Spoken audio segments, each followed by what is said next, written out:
All right, and welcome back to another episode of the LoudMouth MMA Podcast Network.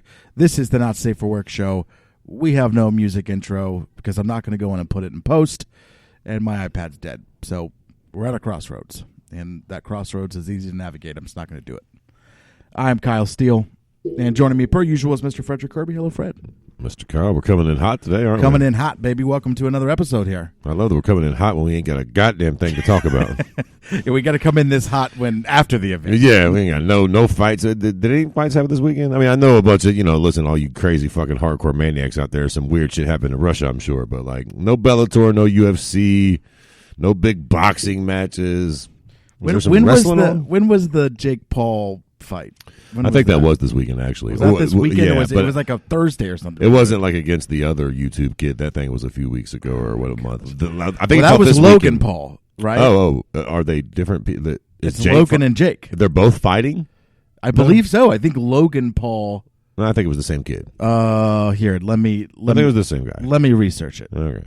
So yeah, Logan fought the YouTube guy, and then Jake just fought some other shitbird, whoever this was. Yeah, cool. Who was this person? He was not great. I can tell you that. Anderson GIB. I don't know who it is. Is he? He's a YouTuber? I guess. I don't know. I don't know who he is either. I don't know much about this. He had to have been a YouTuber because that's the whole thing. Is that these YouTubers are fighting each other? Yeah, listen. If anybody wants some smoke from me, y'all ain't gotta pay me no goddamn $10 million, $100,000.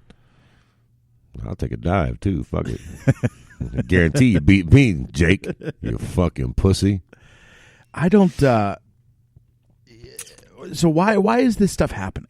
I mean, listen, they're just very popular people, dude. There for a moment a few months ago or like last year sometime, I think Soulja Boy and Chris Brown were talking about doing a boxing match. If they would have actually done that... It would have been massive. It would have made a lot of money, yeah. And it would have been two horrible-looking individuals. Of course. Actually, to be fair... I think Chris Brown probably got some hands on him. I mean, he can dance. That motherfucker probably like, yep, to be fair. That was the narrative going into that fight, too. I kind of pay attention to that world, and a lot of people were like, yo, Soulja Boy gonna get fucked up. He in there with box with Chris Brown. I forget who it was. Somebody was saying, like, Chris Brown no karate and shit. Like, he'd be doing backflips. I mean, I get it. I get why those fights happen. It's, it's I guess if you're gonna be cool with the UFC and how they, the UFC had CM Punk fight. Yeah. Like twice. It's a different sort of thing, though, too, at least. Like, I think they thought that maybe CM Punk could actually fight. There's levels of shit. There's, like, freak show fights in our world where it's like Fedor's fighting fucking Hungman Choi, but Hungman Choi is 132 feet tall, and he's actually a kickboxer. He's still going to get his ass whooped by Fedor, but you know what I mean? Yeah. And then there's, like, I don't know, what's worse than a freak? Like, what if that's a freak show fight, what the fuck is Logan Paul versus KSI? Like, what is above a freak show? Like, it's a fucking, you know what I mean? Like, it's a jokey sort of fight. It's a Cyclops fight. It's a very popular person especially Logan Paul. I don't think Jake Paul is. Yeah, they're both pretty popular though, dude. But I think Logan is the one that got popular, sure. And then Jake Paul. His fight was bigger, I think, too. Well, and I think he got successul because of his Logan. Yeah, I think I actually heard Logan Paul on he was on the Wolf of Wall Street guys podcast.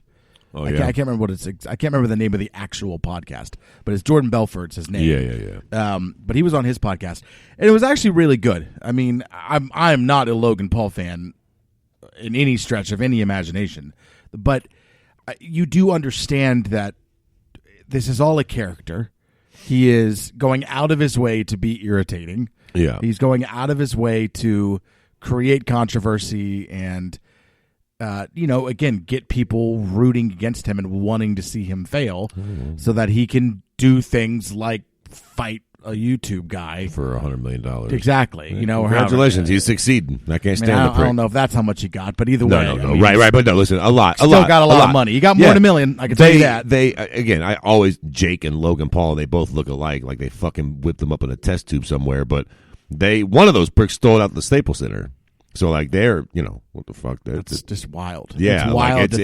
It's not a small thing. No. And now listen, now they're. Logan Paul and Dylan Dennis are going back and forth. I mean, I fucking hate Dylan Dennis so much. You know Dylan Dennis smokes him, though. I know y'all hate Dylan Dennis. Oh, of course he does. I mean, even in a boxing even match, on the feet, Dylan 100%. Dennis smokes He's fucking been Logan fighting Paul. his whole life. Fuck, I mean, even if he just started training his hands a couple years ago, like he's been boxing with Conor McGregor for a couple years. Like even just getting lit up by Conor every day makes you better than Jake Paul by proxy. Yeah. So, no, 100%. That's not even a question. You put them in a literal boxing ring, and Dylan Dennis pieces them up. I do have something we can talk about quickly. So let's get off this. This is fucking making my dick soft. I don't want to talk about these Paul pricks no more.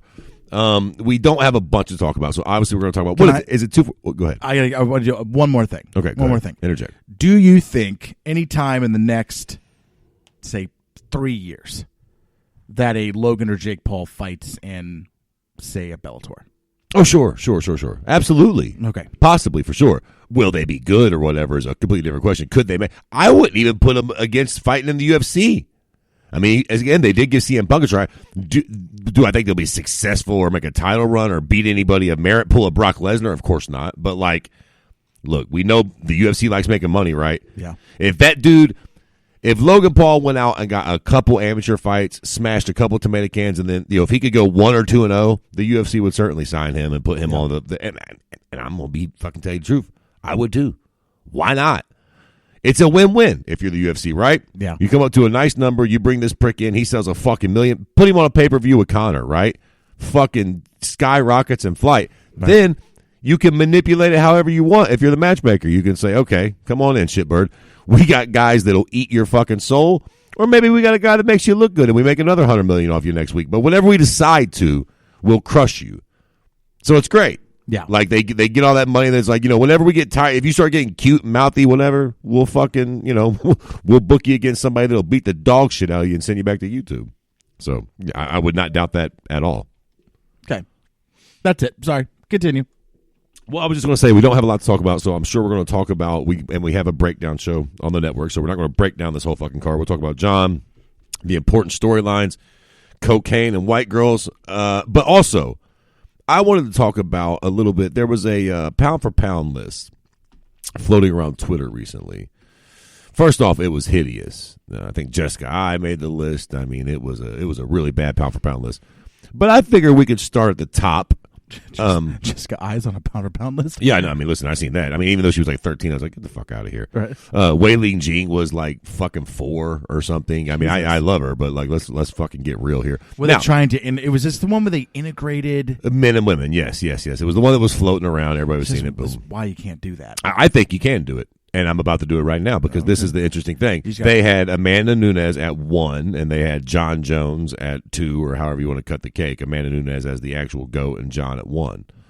I have a big problem with that. Well, sure. Does anybody? I guess negate that? Like, does anybody? Would I mean? There's only 2 of us here right now. We don't got a live stream, so we can't ask all these pricks that'll be listening to this eventually. But I wonder who out there believes that Amanda Nunes is the pound for pound champion above John Jones, because you could make the point. You could bring up some of his past performances not being that great. He hasn't got a lot of great finishes. He's got a hell of a tainted past. You could have the argument that Amanda Nunes is the pound-for-pound greatest fighter on the planet right now. I would love to have that argument with you because I think John Jones is, and I don't even think it's fucking close, but I'll give it. It's not without merit. Again, the issue with these pound-for-pound arguments is what the fuck are we talking about here? Are you talking about him pertaining to like strength of division sort of thing? Yeah. I mean, what are we basing this off of? Because here's the thing. I think if you're talking about like a women's GOAT, I would probably say Amanda Nunes. Yeah, she's fought. Well, yes, women's GOAT for sure. Yeah, I mean, she fought, all the other GOATs and beat them. What are you gonna do? I mean, yeah, yeah, she's absolutely the women GOAT. That's why that's a moot conversation. She beat Ronda. She beat Holly Holm, who is the one who dethroned Ronda. Yep. She beat fucking Cyborg, which Miesha Tate too. She beat Miesha Tate when she was champion. Yeah. Was was that UFC 200 when that happened? She wasn't champion. Yeah, I think she took the belt. Did she from take Miesha? the belt, Miesha? I think so. Yes. I was like, I was trying to remember how she defended it against Ronda. I believe it was UFC 200. I think I was literally right. Because listen. Holly beat Ronda, right? Yep. And then Miesha beat Holly. In that weird, she beat her at the very end. She got whooped the whole fight, and then she submitted her. And then Amanda beat Miesha. Yeah. Yeah. There you go. And she kept that shit. So yeah, she pretty much beat anybody that was in the and she's beat Shevchenko twice. Yeah. You know, fucking smaller broad too. Yeah, but Fair regardless, enough. that's the only other person that you could consider to be the GOAT in the women's. Big name floating around. So it's like, I don't know. And she beat Durandamine. Yeah. Who at one point held the 145. But so anybody basically who's been a champion, she's beaten. Is there a champion? So there was 2 champions at 145. There was Durandamine initially, and then it was Cyborg. Yep. She beat both of them. Yep. She beat Misha, Ronda, and Holly. Mm-hmm. Were there any other bantamweight champions? I mean, you could probably take the lineage back before. Well, not in the UFC. That's what I'm saying, in the UFC. Yeah, no. I mean, I just ran it down for you, right? Yeah. Ronda got beat by fucking Holly, who got beat by Misha. Ronda was the initial. Yeah, she was the initial, right. Which, ironically enough, if I'm not mistaken, was the first fight where she won the belt against Kat Zingano. Was that fight? Oh, boy. Was that fight where Ronda won the belt, the inaugural fight? Was that against Kat? Oh, man. It was Liz Carmouche. It was Liz Carmouche, wasn't it? All right. Yeah, Liz Carmouche. Yep. So... my point was irrelevant. I was fishing for the point that Kat Zingano was the last person to beat Amanda Nunes. But nonetheless, Ronda does got a win over Zingano. So MMA math for you there. I just can't believe that, and I guess this is a narrative that's been discussed, but it's just crazy actually realizing it. Yeah, she's beat them all, Jack. Durandamine wins the inaugural belt. Chris Cyborg never gets a chance to beat her. Right. But was clearly the person the division was created for. Who'd she fucking beat to get the belt? Fucking Tanya Evinger. Whoa. So then... I love Tanya. She's a nice broad, but she always just reminds me of like the biker broad outside the biker bar. So then Amanda Nunes beats Cyborg. Okay. Right. So Ronda Rousey is the inaugural champion at 135. Oh, yeah. She gets her face kicked off by Holly Holm. Misha chokes out Holly. Yep. And then Amanda Nunes beats Misha. Then goes back and beats Holly, too. Then goes back and beets Ronda. Then goes back and beats Holly. Yeah. Right? And then after all that, she beats Cyborg. And then just to top it all off, she has 2 wins over Shevchenko, who is the only legitimate champion of 25. Listen. There's an argument you can make for Nico if you want to be shitty and say she hasn't beat every champion that's ever been in the UFC at 25, 35, right, and whatever. There's an argument you can make where Nico technically she's champion. She's running out of fresh bodies. Let's line on Nico up. Listen, she can go that in there way and she get can that work. Hey, you beat every single person who ever was champion at 25, 35, and 45. If you're laying that point out and somebody goes, well, what about Nico Montana? But we'll line her up. She can get it real quick too. She'll fight her and somebody else. That's how she'll warm up for a fight with Nico. That'll be the warm up in the locker room. She'll strike her. If there's a women's GOAT at this point, there is no question. Sure, there's no argument. Sure, in any capacity that you could possibly come up with a metric of figuring out. How to, you know what I mean? Like, whatever way you want to come up with creating a pound-for-pound list, whether it's strength of competition, whether it's if you would beat the other, whatever it is, whatever metric you want to come up with. No, Amanda Nunes. She's at the top. Yeah, no matter what. You can't make a case for any other woman. Pioneer-wise or something, maybe, like Ronda, Gina Carano sort of thing. But as far as career, what you did, who you beat, when you beat them, it's not even close. Amanda Nunes. But for me, slightly switching gears, I guess not comparing those two, but that's what John is for the guys. So that becomes the question. Then again, the issue with these pound for pound lists, and I did see all that stuff that came out recently. I just didn't. I don't think I even read the article. Well, I don't think it was an article. I think it was just a list. I almost feel like it was a troll job. Well, it was such an absurd list. There was articles about it. Oh, fair. I didn't even. I just didn't care. Same. I just thought the felt like a troll job. The pound for pound thing never really. It doesn't mean much to me, and I don't think you can integrate them. I really don't. I do enjoy arguing them. There's so much nuance in the males because the pound for pound has all these different angles, and one of the angles is, say, like a Demetrius Johnson. If you took Demetrius Johnson and he kept the same skills, and you just blew him up to where he could fight at 205. would he beat John Jones with his skills?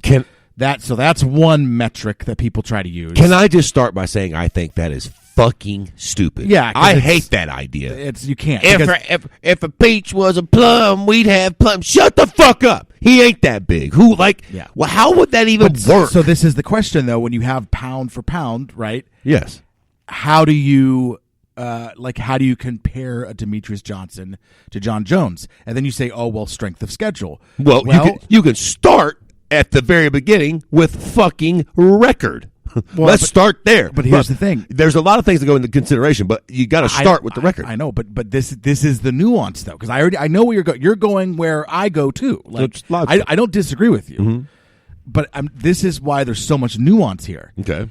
Anybody who is worth their weight in salt at 25 got the shit kicked out of him by Demetrius Johnson. Okay. To include Henry Cejudo, he just so happened to win the second fight, but the first time around, he knocked his ass out in like 2 minutes. Fair enough. So anybody that was worth their weight in salt that basically ever fought at 25, he murdered him. Okay. He blew through him. Sure. Defended the belt umpteen times, which is one of the hardest things to do. Because again, you can just have a bad day. You can have a bad weight cut. Sure. He absolutely blew through everybody, right? So we're saying, oh, well, the fourth or fifth featherweight isn't as good as the fourth or fifth person at light heavy. What does that even mean? Anybody that fought in this division, he fucking destroyed them. Right. How can you truly compare that to what, say, Dan Henderson did? Right? John Jones is a weird one. But like, how do you compare Daniel Cormier, who lost to John Jones multiple times, mm-hmm. to Demetrius Johnson, who lost one fight and left, but before that had been the most dominant champion in UFC history? I mean, there's a lot of ways to get into it. That's what makes it a fun discussion. DJ also fought at 35, and he lost fights there. DC moved. You're the one that's telling John Jones not to fight at heavyweight. Oh, no. Time out. I most certainly not. That's why he needs to fight. That's why you're saying he needs to. Well, and DC has. Yeah. So if you wanted to have that, if you wanted to compare those two particular individuals, you could say DC could fight at 205. He lost 2 fights to the same guy that's never lost to any goddamn body. So Connor's fought at 45, 55, and 70, and Khabib's only fought at 55. As much as I like to blow Connor, he's never fought at 70. Can we just keep it a buck? He's fought 2 guys that made 55. When Connor fights a guy at 70 that literally physically can't make 55, then I'm on board. All due respect. I mean, Cowboy and fucking and Nate are 55ers. Nate might be a 70er now. He's like fucking in his mid-30s and fucking whatever. But like when Connor fought him, they both could have made 55. And him and Cowboy sure as fuck can make 55 tomorrow. So yeah, that's kind of goofy. They're not 70s. So Connor can have that title. But for all of me, if we're keeping it a buck here, I would like to see him fight somebody a little bigger. So but he does got the 2-weight division. He made 45 for several fights. Very successful. Can make 55, had success there. You got to give him the double division for sure. So on a pound-for-pound list, are you saying that fighting at different weight divisions... It holds some merit. And look, pound for pound is one of those things, right? Because opinions are like assholes. Everybody's got one. That's what I'm saying. For me, yes. Fighting at different weight divisions and challenging yourself after you've cleaned one weight division out holds a little merit. Not the biggest bit of merit, but yeah, I would definitely throw that in there. So if you were integrating lists... why would you not put Amanda over John? Because Amanda's got a loss. Amanda's been, not only has she been beaten, but she's been finished. Nobody's even barely hurt John. I mean, it kind of starts and ends there for me a little bit with that. Then what about Khabib? Strength of schedule. Okay. Khabib fought fucking 20 dudes whose name you could never pronounce. Would you put Khabib in front of Amanda Nunes? Now, that's a good discussion to have. I don't think so because of strength of schedule. Who the fuck is Khabib's biggest win? Connor. Short of look, who are Khabib's 3 biggest wins? Let's say Connor, Edson Barbosa, L.I. Kenta, and Connor. No. Dustin Poirier, I would say, right? Oh yeah, Dustin. So Connor, Dustin, and that was more than Edson. And or listen, his 3rd best win of his career is either fucking Al Iaquinta or Edson Barbosa. And much respect to those gentlemen, but we're not talking about fucking former champions here. Fucking Amanda Nunes. Fucking Holly Holm, Misha Tate, Cyborg, Ron. I mean, you know, so fuck. You just rattled off Shevchenko. any broad who has ever meant anything to the world of martial arts, Amanda's throwing him a beating. And not just a horseshit sort of John Fitch win either. A fucking beating. Either knocked them out or hurt them. Even if the Shevchenko fight, they were close, but she still took a beating from her. Cute John Fitch fans going, what the fuck did John Fitch do? Why is he getting brought into this? I like John and all, but you all know what I mean. Boy, watching a John Fitch fight back in the day wasn't nothing nice. But yeah, this is the pound. I just and here's those the thing. lists are always controversial because they never. Yeah, there's no right or wrong answer, so that's the problem. You know what? I take that back. Well, there's no right answer. There is a fucking wrong answer. There are definitely wrong answers. I'll give you that too. I'll give you that. You can't come off with no bullshit like Yoel Romero. But the conversation is very interesting because of guys like Israel. Now, obviously, he's nowhere. Or guys like DC that I don't think people quite, and like Dan Henderson. That I don't think people Dan Henderson would be interesting if you went back and really got into the meat and potatoes of what he did They don't give win. nearly enough credit to what those, because again, I think you are a boxing guy. You've watched a lot of boxing. So you, I think, give way more weight to losses than you should. I think if you don't have losses, a lot of times it just means you haven't fought the right people. Well, yes, but John Jones has fought. Well, exactly. The people that we're talking about that don't have losses, John and Habib, are fucking 30 fights into their career, so it's a thing. But say John hasn't taken the chances like, say, going up to heavyweight. It's a good point. That both Dan Henderson and Cormier did. That's a fair point. My only comeback for that would be it's not over yet, and I think that eventually John does fight a heavyweight. We're still in his prime. Okay, fuck it. Let's get right to it then. Brings us to this Saturday. Dominic Reyes, John Jones. Is it 247, I think? It is. Okay. Again, we're not going to... Okay, what do you want? Do you want to start at the top? Because I figure we'll just like hit the major storylines, right? I always use Tapology because it's just easy to reference. Okay. When we're doing these. Shouts to Sherdog. Sherdog is awesome, but, also, we have a lot of friends with Sherdog now. I want to be nice to Sherdog. Sure. I was very mean to them in the past. I think they've done a good job at fixing some other issues they're having. But anyways, Tapology is just easy for me to reference. Sure. But there is a link to an article here, and I just want to just give a shout out to the hard-hitting journalism here in the MMA sphere. The article is Joseph Benavidez gives 2020 Oscar predictions. Wow. Question, and this is a very, very, very legitimate question. Is there anyone whose opinion on Oscars you want less than Joseph Benavidez? To be fair, he could be a movie buff. We don't really know. I don't. I mean, I listen. No, I don't care what Mr. Benavidez thinks about the Oscars, to be fair. But I would imagine if he's doing it, it's probably because he does watch films a lot. Or, I doubt he's like, hey, I'm really a music guy, but I just signed up for this because they like my name. Or he was doing something in passing, and the MMA world has nothing else to talk about. So that's true. Hey, write an article with this, see if you get some clicks. Well, exactly. Oscar prediction. He might just be like, I like that one movie. I think it's going to win. Like, what the fuck does that mean? All right, let's go through the main card. Let's start at the bottom and work our way up. Okay, so just storylines. What do we got storyline wise? Do you want to go fight by fight and see if we care? Just like, is there? What do we got stories here? So Ovince St. Preux was going to be on this card. He was going to fight Ryan Spann. Okay, St. Preux. That would have been a good fight. St. Preux pulled out. I don't believe Ryan Spann is still on the card. He is not. No, he's fighting somebody else. I've just seen that recently. Alex Morono versus Diego Lima. Lima pulled out. I can't stand Diego Lima existing. And I don't believe Alex. Oh, I remember this. We announced this on our Off the Cuff show. Kalen Williams is filling in, just the welterweight out of Michigan, and getting the call up. And then Jimmy Rivera, Marlon Vera. That's a good Chito. fight. Hey, that's a good one. I like that. And Rivera pulled out due to injury. Oh, God damn it. Macau. I'm giving you the injuries, guy. Okay, Jesus fucking Christ. You didn't catch on to that? Well, I did, but I thought we were done with that. And then neither one of those people are on the card still. Awesome possum. That's great. So, okay, let me just scan through the prelims real quick. What do we got here? Who cares? What do we care about? Do we care about anything? I think the... Boy, my eyes don't work. I'm getting fucking old. Honestly, the most compelling fight on the prelims. Lauren Murphy? Was that the broad that knocked out that dude in front of the club? I don't think so. I don't know though. There's really not a lot of compelling stuff on the prelims. I mean, listen, honestly. It's perfectly fine. Big honestly, Daddy John's back, so you know what they're going to do. It's going to be top heavy. The most compelling fight in the prelims, honestly, is Lauren Murphy and KGB. I mean, Jesus, it has legitimate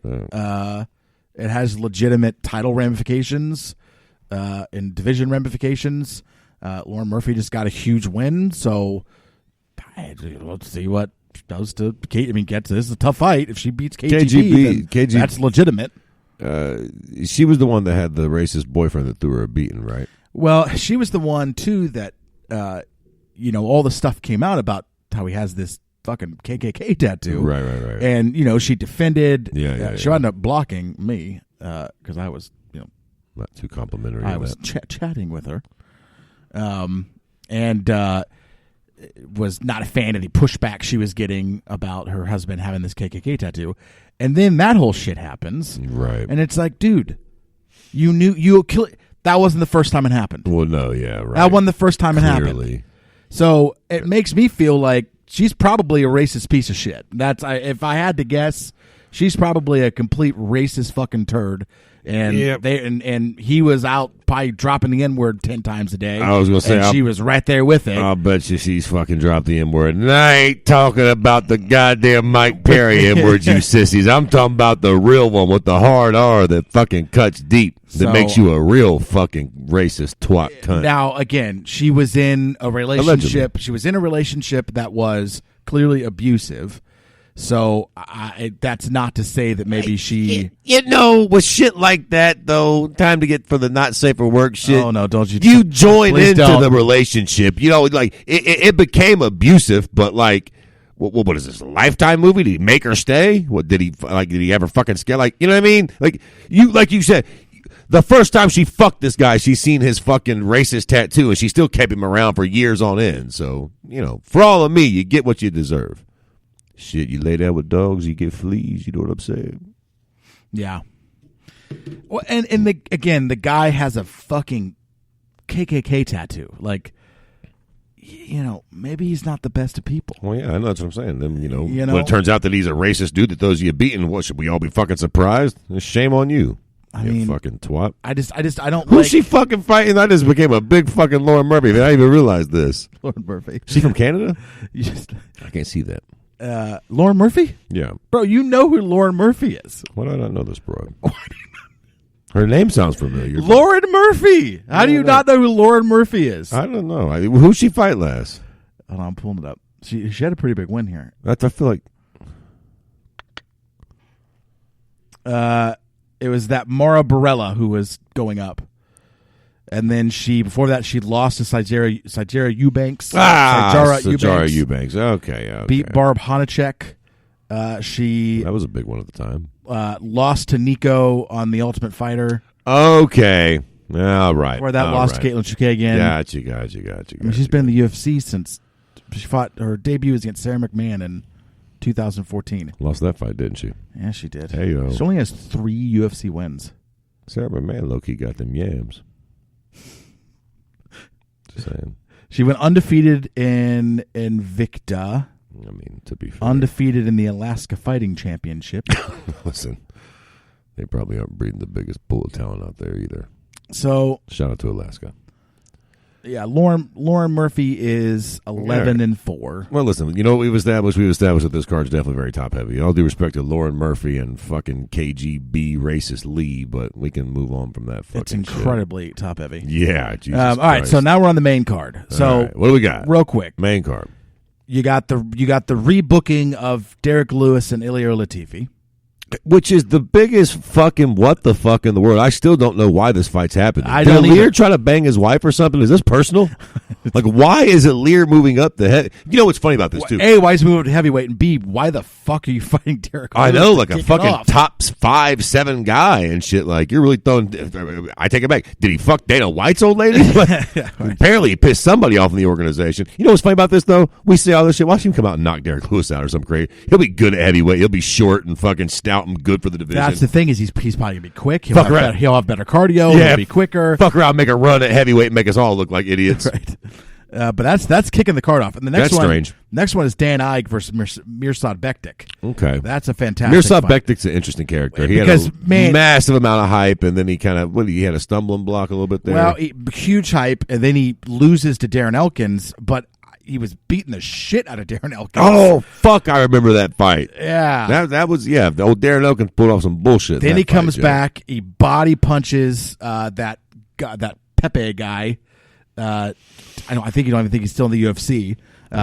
Go to Fredo Pepe, and then he has a split decision with Ricardo Lamas, and then he gets knocked out in a punch against Josh Emmett. Josh Emmett's underrated though. Josh Emmett's a bad motherfucker. Dude, Josh Emmett is. He got them hands. It's on crazy. He fucking puts. He didn't have it before. I don't know where the Jack. fuck it came from. His boxing's been crisp though. His power's right at least. We put Who's he to booked sleep. against? Who was he booked?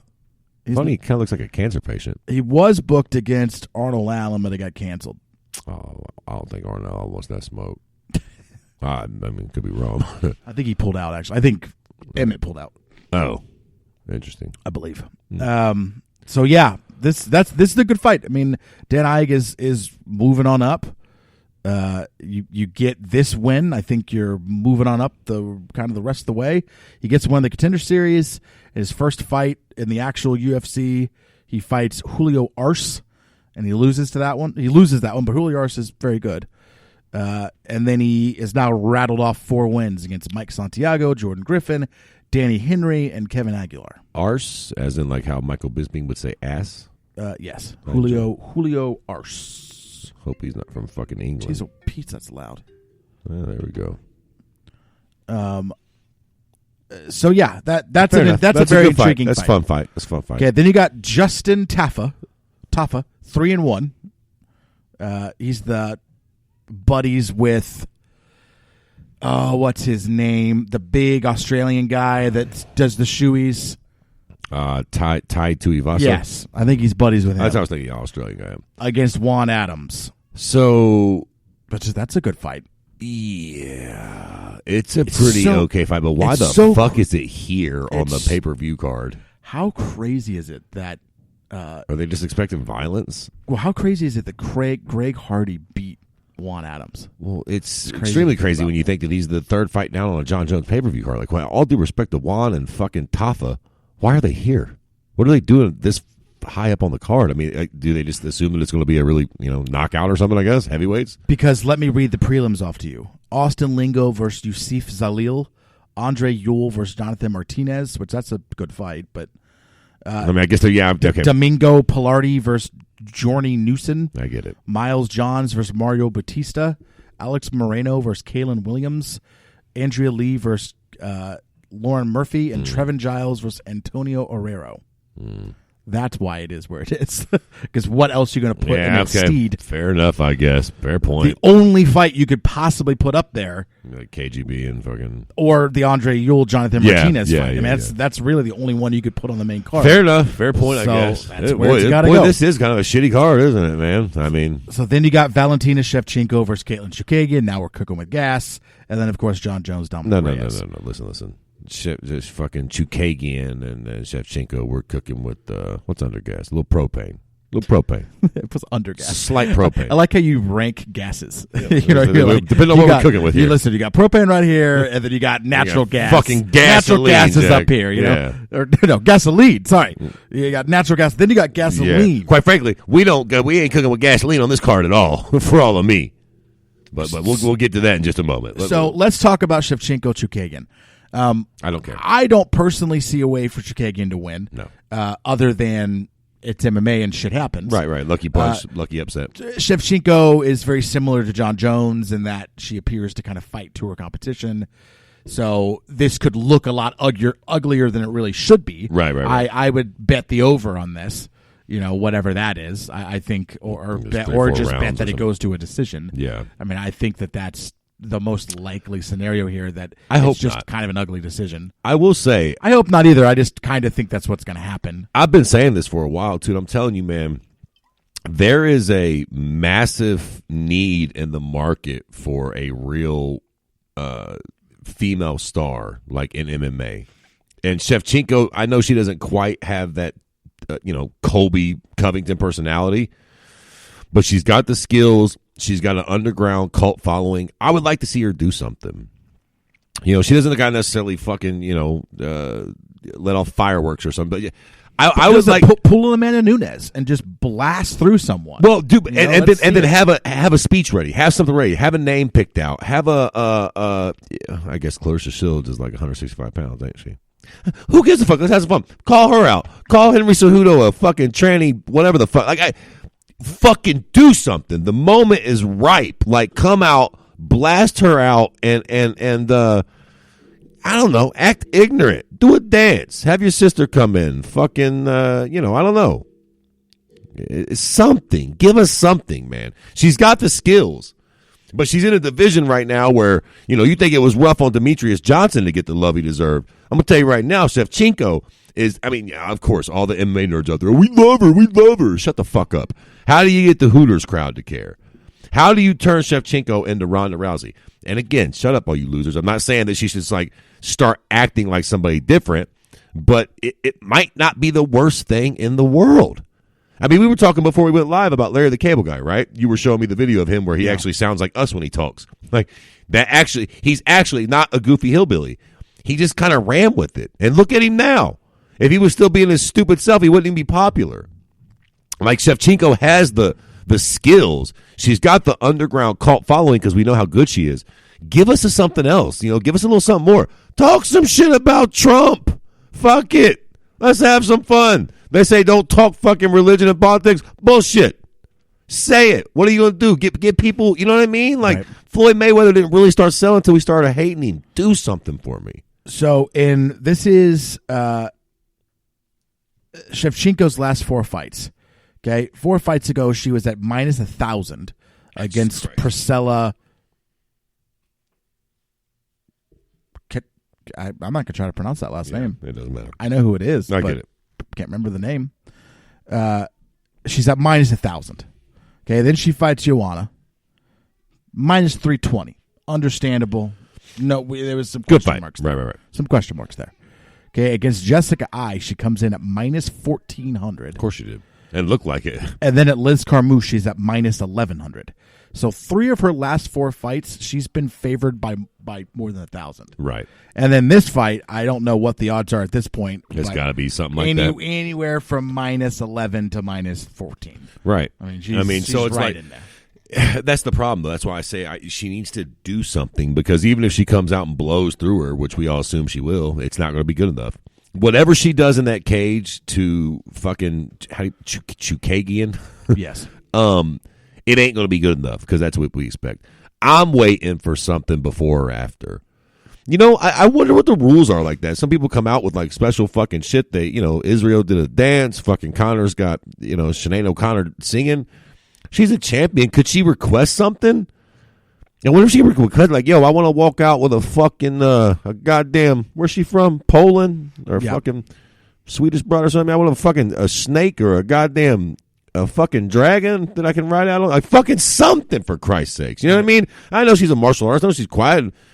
She would be having pistols and shit. Walk out dressed like a fucking ninja or something. Guy. Sometimes you need that sort of bullshit. Like Deontay Wilder. When he walks out to the ring, first off, he's always got a suit on that would make the Pope blush. But B, he's always got some sort of scary-looking demonic mask. And just call me a fucking nerd or a mark, but I love that shit. I can't wait to see the mask he's going to walk out in against Tyson. Can you imagine if Shevchenko came out in a fucking, I don't know, a fucking Hannibal Lecter mask or something? Something that like, I'm about to fuck you up type shit. Like, we'd all be fucking terrified. She comes out, what's the fucking guy in there? Texas Chainsaw Massacre? Yeah. Put that fucking mask on her while she's walking out there. It'd be terrifying. Just do something. Yeah, anything, man. Because you're probably going to win the fight. You're going to look impressive. We're all going to come ride your tits and talk about how good of a fighter you are. Give us something to really build that star, man.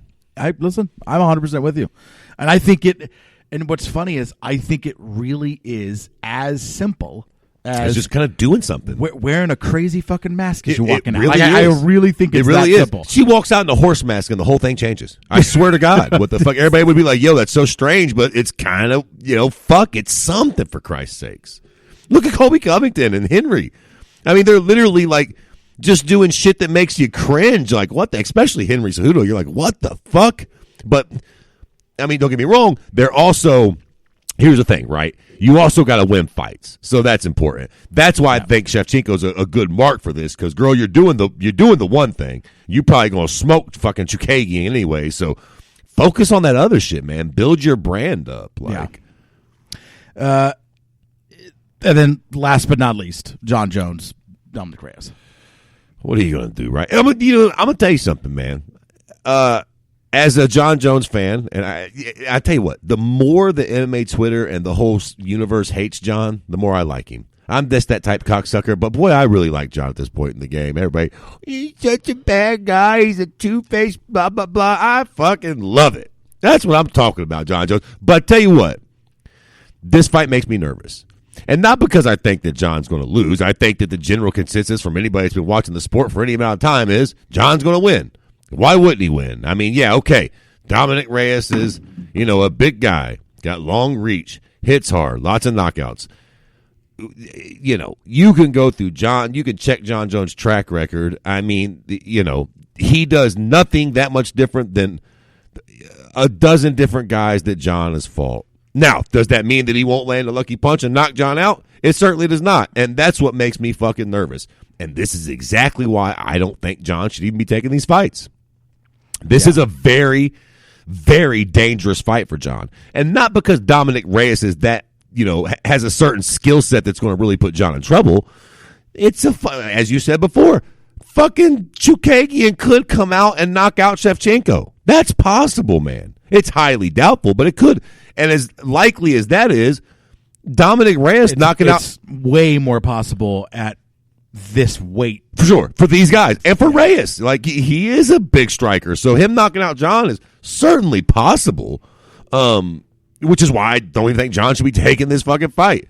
I mean, again, the breakdown shows will be all over it, but you know what time it is, right? I mean, we all assume if John controls his range or if John decides to want to start grappling or wrestling, we can assume that, listen, if John gets you on the ground, I mean, if we're going to wax philosophical about the X's and O's of the fights for a moment, if John does get in any trouble and he doesn't just sleep John with one big punch and John decides to take him down and get on top of him, I don't know. Maybe there's something about Dominic Reyes' BJJ game that I'm not familiar with. But, boy, I don't know if you've ever seen John Jones on top of a motherfucker on the ground.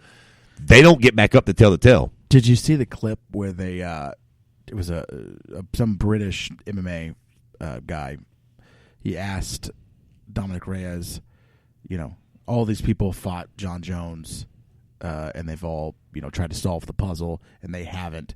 What is it that you're going to bring that they didn't? Just good question. It's very straightforward. It's a very normal question, but yeah. And you could tell that Reyes, what is he going to say? Like, right.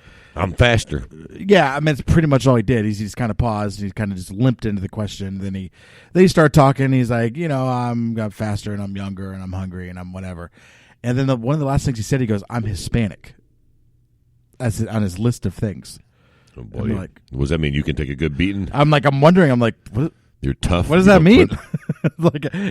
He goes, I swear, like it's on Borchina's Twitter. Surely John, I think I retweeted it. Beat up a Spaniard. Like, he can't be the first Mexican for John to beat up. Maybe he is, but I don't think that's going to help you much, buddy. All right. So, an Hispanic is a very broad term. Well, right. That's what I'm saying. Because I don't know. The motherfucker just looks like he's from Texas. Like, because it's like being here. Are you calling Glover Teixeira Hispanic? If you are, then and listen, he's no Yair. Vitor Belfort or Lyotta, like you calling those people? Listen, Shogun. For all of me, old Dominic don't seem to ring any of those bells. I mean, being Hispanic all he wants, I don't think that's going to matter. I'm just wondering, like, is he more or less quote Hispanic? Than Shogun. Yeah, is he more? Who's more quote Hispanic? Yeah, is he more fucking European? Because Dominic Reyes ain't a full Hispanic either. His mom. I don't even know what Hispanic means in that context. It means he's got a little fucking Spanish blood in him somewhere, and he's banking on that making him tough, is what it seems like. Which is not a great fucking idea coming in with. Nope. Man, you know what I would like to see though? Real talk. You know what I think would be interesting? If John Jones came across the cage like Conor McGregor, but instead of like throwing the strikes, just got the takedown. Brock Lesnar's him. boom, get the make because you know what? Now that I think about it, John's never had a lay and pray fight, has he? Any one of John's fights that are boring is when he tries to strike with people he shouldn't be striking with, right? Yes. Like let's keep. That's the only time John's fights are boring. He has a really bad problem of wanting to beat people with their own game, but he sometimes can't do. Like Thiago Santos, he beats them, but he just does it in a way that he makes people think that he's worse than he is. Well, he does, yeah, exactly. He tried to knock out Thiago Santos. Bad idea. You didn't get that knockout, bro. He's probably a better striker than you, and you still won the fucking fight. Imagine that. But imagine if you really, because here's the thing, right? On one hand, it's easy to argue that John has very good fight IQ because he does. You listen, you don't go fucking 30, whatever the fucking O he is in the UFC and not have good fight IQ.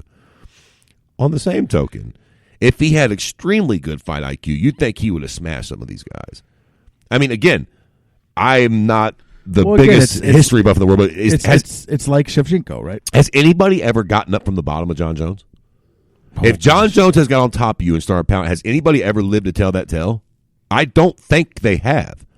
The second Gus fight, the moment John got him down and got on top of him, I could be wrong. Maybe John got out or Gus got out of the first round, but I feel like as soon as John got him on the ground, the fight was over. Fucking 30 seconds later. To be fair, not only has someone gotten up, it's not that he even got up. He was beaten from the bottom position. Who? Matt Hamill. Okay, stop it. He beat him from the bottom. Yeah, by laying there like a dummy and taking beatings. What the fuck's what he did?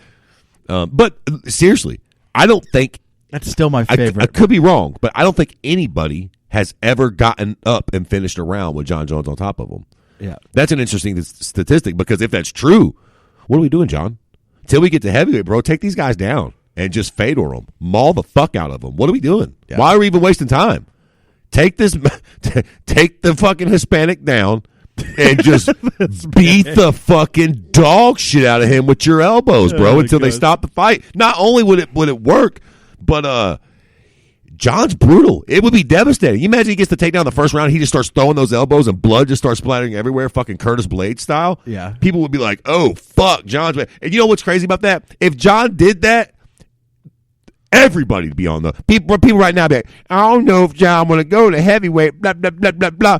Let John come out and get a big takedown and just maul Reyes with elbows. I'm going to tell you something right now. If that did happen, who at heavyweight wants to smoke with John Jones? Right. I mean, Francis is cute, right? Again, Francis is one takedown. You think fucking what Stipe did to you on the ground was bad? Let Big Daddy John get on top of you and start throwing those elbows. He beat the fucking dog shit out of Francis Ngannou. Ngannou would not get back up.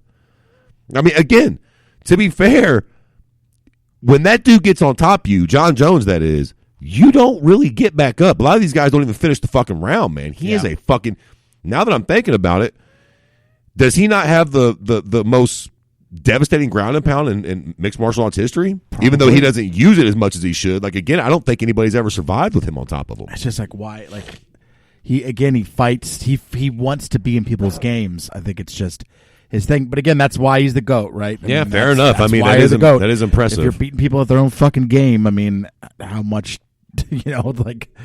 What else can you do? I want to tell this story because I've told it a couple times in the network, but we have new listeners all the time.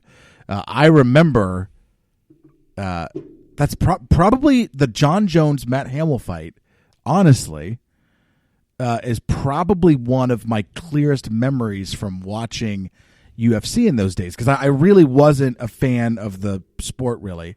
But, we followed The Ultimate Fighter, and that was the season, correct me if I'm wrong, that card was the finale to the season with Kimbo. Was I don't even remember. I'm almost positive. It may have been. I don't remember. I mean, I can look it up, but yeah. I'm almost positive that was like the accumulation of the end of that, which was a huge season too. That was the one that really got me up to that point. It was the you know what I mean? one. That wasn't what made me like a hardcore fan or anything, but like I followed The Ultimate Fighter more than I followed the UFC. Yeah, I think there was actually a lot of people back in the day that's how it was. Sure. Because it was just hard to follow the sport itself because there was so much going on. Especially that season. But you would follow The Ultimate Fighter, and I remembered that season of The Ultimate Fighter decently vividly. And I was living in Fairborn at the time, and we were watching that card in our basement.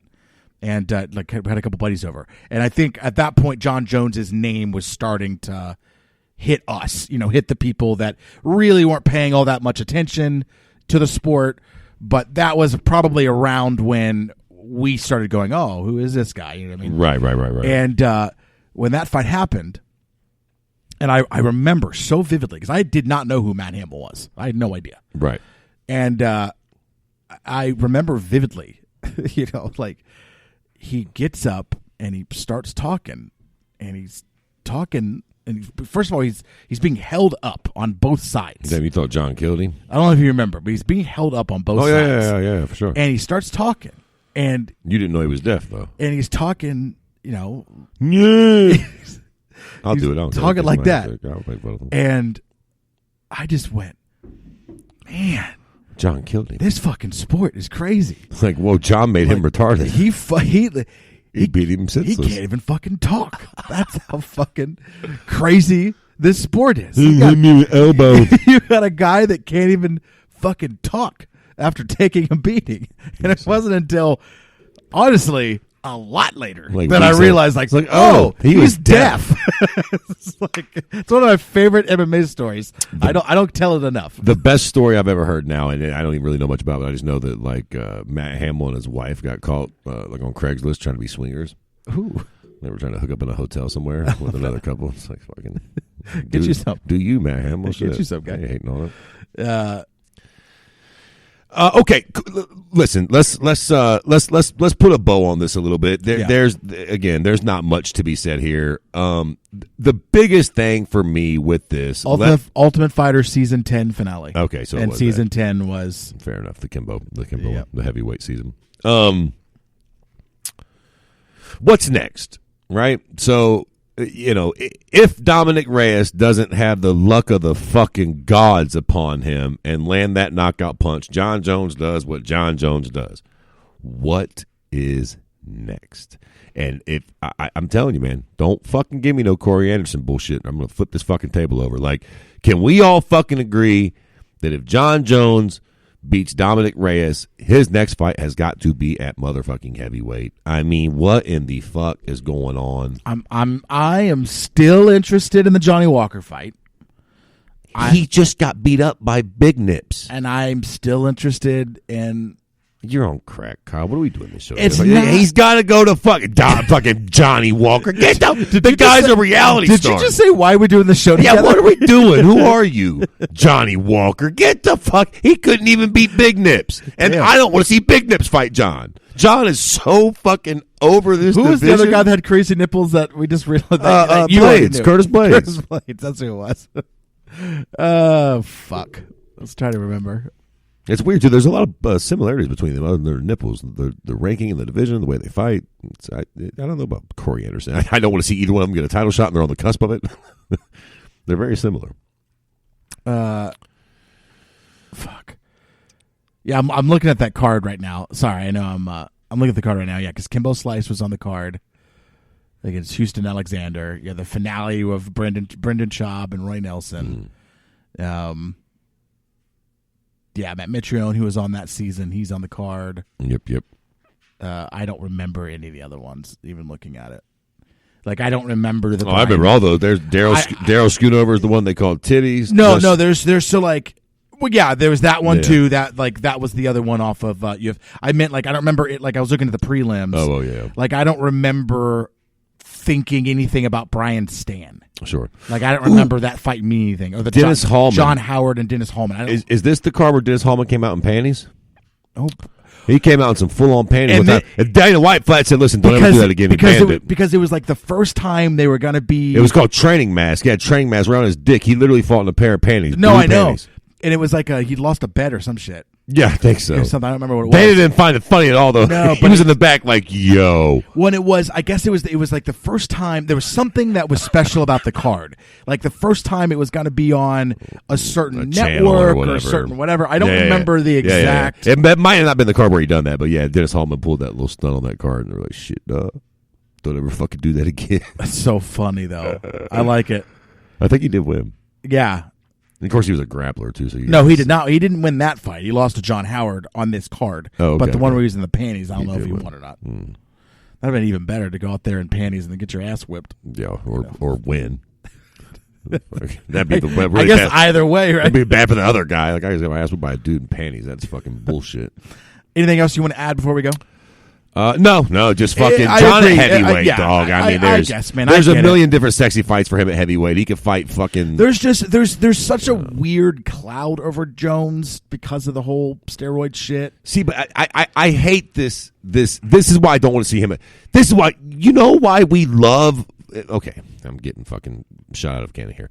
It's not just the moving up in weight thing, but there is something that we obviously really respect about that. When somebody moves up in weight, and certainly because they're so good, like Conor moving up to fucking 55 or to 70 and shit, like that holds a lot of credence.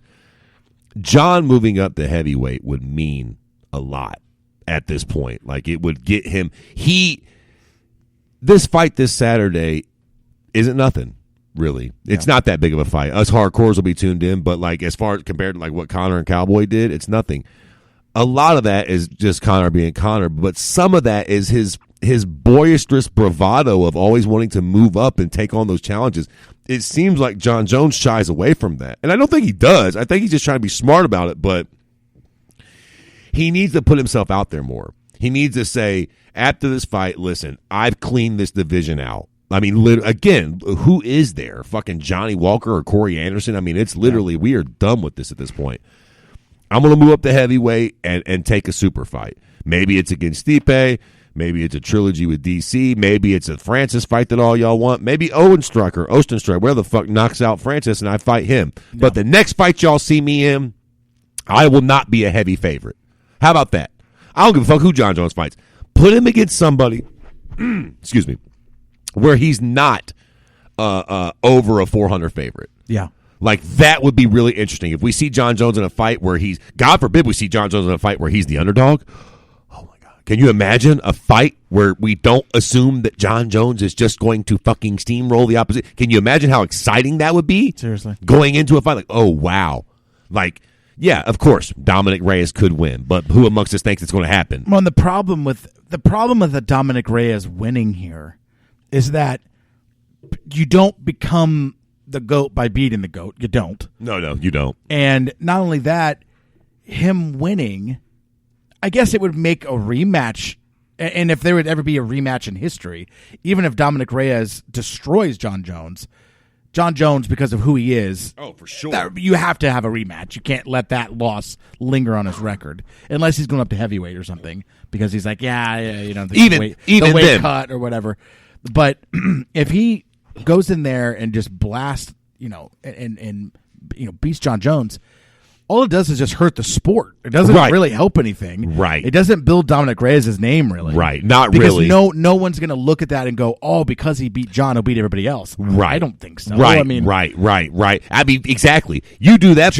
Name John's kryptonite. Right. You know what I mean? Like, that's the tough thing. Corey Anderson might beat Dominic Reyes, stylistically speaking, if they put him in there together. Corey Anderson probably could wrestle fuck Dominic Reyes to a decision. You know what I'm saying? Like, so.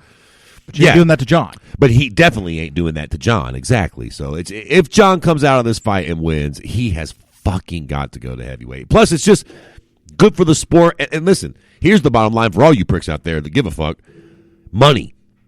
If John cares about money and his legacy, the big money fights are at heavyweight past this one, buddy. Yeah. Period. Agreed. All right. Anything else you want to add? That is it, Jack. Give me your. I think I already know your predictions for Jones and Shevchenko. So, and obviously mine are the same. I know what are you gonna do, right? So, give me percentage chance. So, who has a greater chance to win, Chookagian or Dominic Reyes? I mean, Dominic Reyes, obviously. I think he has a greater chance to win as well. Guys, for sure. What percentage chance would you give Chookagian? What percentage chance do you give Reyes? I mean, Dominic Reyes probably 10, Chookagian probably 3 to 5. I'll maybe 15 and 10. Okay, I was gonna say 15 and 5. Slim to none for both of them, man. Yeah, I mean, Dominic Reyes could definitely land a big shot. I'm gonna be totally upfront. Chikagian, I'm going to be at like a 1. Yeah, I just don't. don't anything's see that possible, happening. but yeah, like she almost has to land a lucky punch or something. That's not to say that Shevchenko won't fuck around and like win a split. Right. I mean, I'm just not fight down to her opposition. Yeah, I'm not saying she's going to dominate because Shevchenko is weird, but I'm saying there's like a 1%er. She should. Yeah, dominate she should. this She fight. should. And win so, that so fight. should John Jones. All due respect to Dominic Reyes, I mean, John should dominate. I'll give Dominic a 10 just simply because he is super athletic. Yeah, and he does hit hard. I just feel like, and he does have some grappling, and he does have. I feel like looking at Dominic, he's got some tools. I feel like looking at Dominic Reyes, just judging by John's immediate last fight, if Thiago Santos couldn't get the job done, Thiago Santos has got to be a little better at fucking grappling than Dominic Reyes by the proxy of him being goddamn Brazilian. Right. Like, and I think he's a better. I think have they fought Dominic Reyes and I don't want to shoot myself in the foot here, but I almost feel like Thiago Santos wins that fight if they matched up with each other. I think he probably hits a little harder. Dominic Reyes UFC fights are as follows: Joachim Christensen, which was his first fight. Second fight was Jeremy Kimball. Third fight was Jared Cannonier. That's a decent one, although he did go down to middleweight. Round 1 knockout. Third fight, or whatever fight we're on, was Ovestate Prue. Next fight was Volkan Ozdemir, and the next fight was Chris Weidman. Oh, bro, he getting smashed. Dominic Reyes is getting killed, dog. And the Ozdemir fight was a split, right? Yeah. So, like, what he's got, his last 2 finishes were over one dude who's on his way to middleweight and one that was coming from middleweight. Cannonier. Yeah, Cannonier and Weidman. Yep. Oh, come on. Yeah. Anything's possible, boys, but I would not bet too much money on Reyes. All right. I guess I'll probably lower my 10 to 5. But either way, I mean, anything's possible, but still has a great chance. You know what? Kicking. To be fair, if you're a lottery playing type of person, one time I bet the fights and shit all the time. You know the most money I ever won on one single bet was Brock Lesnar beating The Undertaker at WrestleMania. And I just heard going into it like, The Undertaker don't lose at WrestleMania. He's won 15 in a row, and I thought, let me put like $30 on Brock. Like that streak has to end eventually. And bigger than shit, that was the year they let Brock beat The Undertaker, and I won like $400. It was like 10-1 odds or something. It's so crazy that there's betting on something that is scripted. Oh yeah, I know. Hey. Like all you have to do is be like, hey, by the way, I know the script. Lester's winning. I would imagine they're out of the loop. Hopefully, I mean, but tell somebody. I don't fucking know. That's actually not a bad idea. It's not. But either way, John could be on the lucky. This is the thing with this sport, man. Like everybody's time comes for them eventually. So yeah, could be on the way out. Yeah. Justin Taffa, Juan Adams. I'm gonna go Taffa. Juan Adams. That's just All right, there you go. What are you gonna do? Dan Ige, Mirsad Bektic. I got to go with Mirsad Bektic. Me too. I think I buy that he is as good as we thought he was. Me too. And then Derek Lewis, Ilir Latifi. I mean, Derek Lewis, unless shown otherwise. To be fair, it could be an interesting fight. Derek's always his back's on the fritz and shit. Like if something goes wrong, Ilir could lose. But again, all things being fucking equal, Derek Lewis should beat the piss out. I mean, Ilir just ain't big enough. I would think. This card feels like it's predictable, which means it's going to be super unpredictable. I almost feel to take it a step further. Even what I almost like see happening. I see maybe Derek Lewis finishing it with a knee. Like I feel like he's going to be so much taller and bigger than Ilir, and I feel like Ilir is going to probably want to get him to the ground. I can see him just running right into a knee from Derek Lewis. Derek Lewis just be like, Matt, just hitting him right with a knee. Give it to me. Yeah. All right, guys, we're out of here. We'll see you next week, where we will break all this shit down, and we'll see how right or wrong we were. I'm looking forward to it. Yes, sir.